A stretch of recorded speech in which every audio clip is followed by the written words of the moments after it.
Before I begin, I would like to acknowledge the traditional owners of the land on which we are gathered, the Wurundjeri people of the Kulin Nation.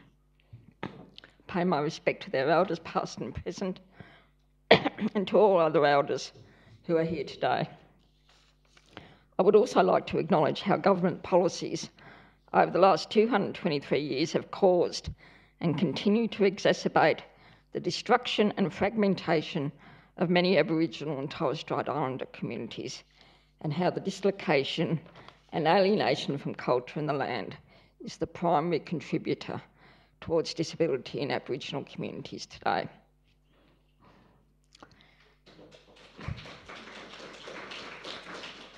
In the 1990s, I was part of a working group that was advocating the closure of institutions. Over the previous 10 to 15 years, a number of institutions in Victoria had already been closed and people had moved into community residential units. Whilst these were vastly better than where the residents had come from, the working group knew that they were still not the best way to house and support people with a disability. We racked our brains for answers. The internet had just arrived, and in my wisdom, I put up my hand to do some research. In those days, my organisation had only one computer, which we all shared, and we were not connected to the internet.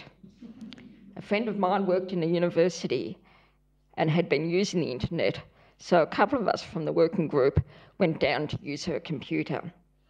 I can't remember what we typed into the search engine, but I do remember what came up. Page after page after page of information about individualised funding, an idea that was being put into practice in many parts of North America. Back in the 1980s, disability rights activists had also been advocating for a disability allowance. And as well, there had been many conversations about dedicated taxes to fund the supports that people with disability required to live and live full and active lives in the community. During the 1980s, a national attendance care scheme was introduced, and then activists stopped talking about a disability allowance. Many other programs of supports were introduced, both nationally and in the different states. The carer lobby was successful in getting supports for carers, in particular respite options, which largely sidetracked the sector, getting a proper system of support. Much more funding was put into the system from all jurisdictions. However, despite this, the funding was never enough to properly support people with disabilities in all areas of life. At present, there are huge waiting lists for accommodation and support assistance throughout Australia. People keep falling through the cracks as they find themselves not quite eligible for a particular program. Finding out what is available is an adventure in itself. The support system has grown without any overall strategy or guidance and has become a mess. But not only is it a mess, but an unsustainable one. And so this is where the Productivity Commission inquiry comes into the picture. When the report was launched, I told the media this was a great day for people with disability. And I said that because the report details not only how our current system is failing people with disability, but also because we cannot continue in the direction we are going. But more importantly, the report advocates for a system of support that will assist people with disabilities to achieve to their utmost potential as workers, students, friends, family members and citizens. And finally, it advocates that the way to achieve this is by supports being attached to the individual, with the funding being controlled by the individual.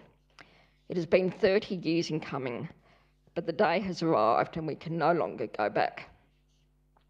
There is, however, much more work to be done.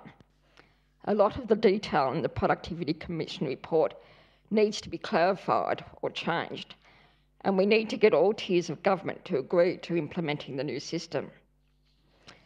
Some of the things that the report is recommending that need to be changed or clarified are: who will the scheme cover? This is not clear and is of vital importance. The report also uses the World Health Organisation definition of disability, which whilst advocates argue that this definition should conform to the United Nations Convention on the Rights of Persons with Disability. The report also described profound disability as being need for daily assistance, and that the scheme should cover people who, by getting support once a week or having access to aids and equipment, will be as much as they require. One of the most significant events that has occurred in the last few years is the development of the United Nations Convention on the Rights of Persons with Disabilities. This came into effect in 2007 and sets out a number of principles and articles which, when implemented, will enable people with disability to be fully included in all aspects of Australian life. The Australian Government ratified the Convention in July 2008. In so doing, committed all jurisdictions throughout Australia to its implementation.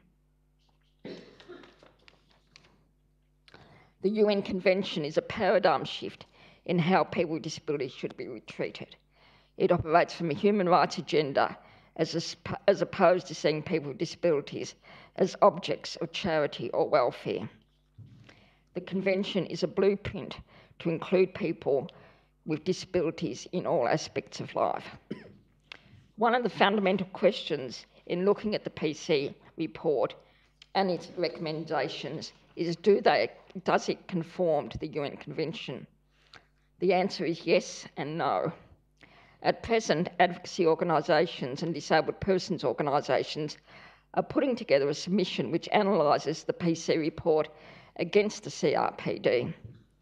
Certainly, if many recommendations from the report are implemented, we will be going a long way towards implementing the Convention.